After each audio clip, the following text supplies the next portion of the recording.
is the last movie in the DCEU, so might as well get to it. And I don't know, what's there to say? Let's get this funeral going and over with.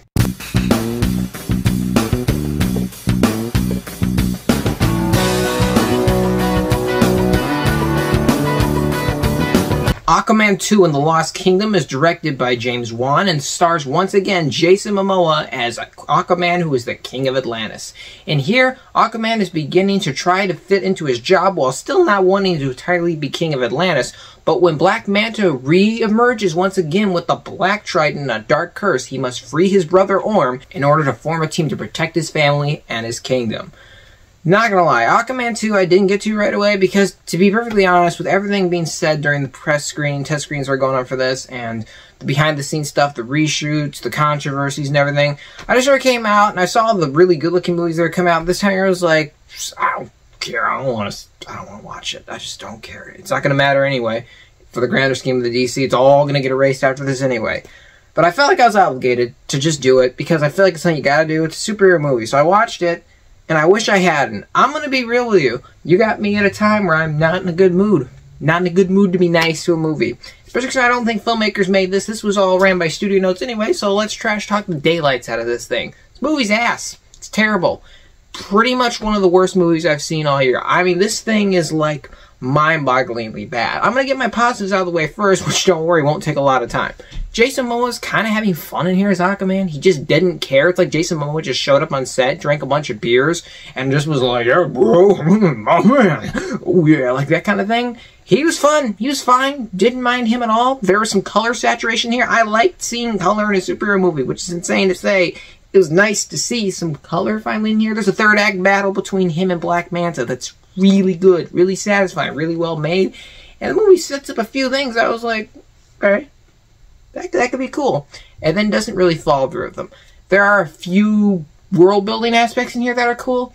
Aside from that and a little bit of the score, nothing. This movie was terrible. First of all, I've never seen a script that makes so much convoluted messes of like so many storylines and make absolutely no sense in the process. I genuinely hate this script. And then Black Manta, who is another one of my positives, I say he's probably one of the better parts of the movie, kind of gets sidelined because basically what happens without getting too many spoilers is the Black Trident kind of has like this dark force matter magic evil thing in it that just sort of starts taking over him, so his revenge plot doesn't even matter in the grand scheme of things. This movie isn't even like comedic in the sense of where it's fun. It's annoying. It's like, instead, you know, Thor, Love and Thunder, this is Love and Water. This is just absolutely insane. It's just comedy every 5 seconds. And the jokes don't necessarily even need to be in half these places, and they're just there, and they're not even funny. I saw a lot of people, and pretty much everyone sitting there didn't laugh. My theater was pretty dead quiet, and then this whole bromance that starts in the second act just feels so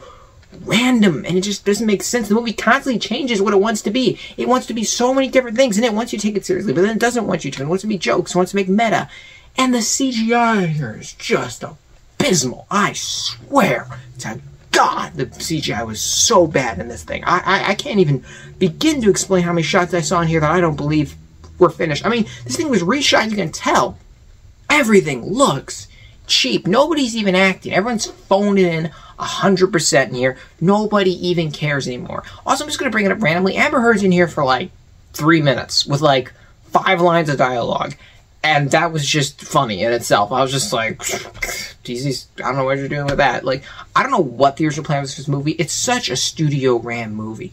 It's just garbage. Nothing about this movie is good. Everything's just, the cinematography is just a still. Just everything. Just cut, cut, cut. Just boring shots. It's just so amazingly bad. The direction is just not James Wan. He's not visible in this movie. I don't see where he stepped in to do anything. I'm dead serious. There was like a part of this movie where I was watching CGI bullshit happen, and I just thought to my brain, our species was never supposed to get to this point where there's just brain rot, regurgitated content from a studio with no soul just being soaked into our little smooth brains. Long story short, I'm not going to keep ranting about it. The whole movie's trash. You shouldn't go check it out. It's the death of DC. It's the end of DC, and it ends in an absolutely terrible way. Completely disappointing and abysmal. Don't see it. Let's give it a rating. I'm going to give Aquaman 2 and The Lost Kingdom a 2 out of 10.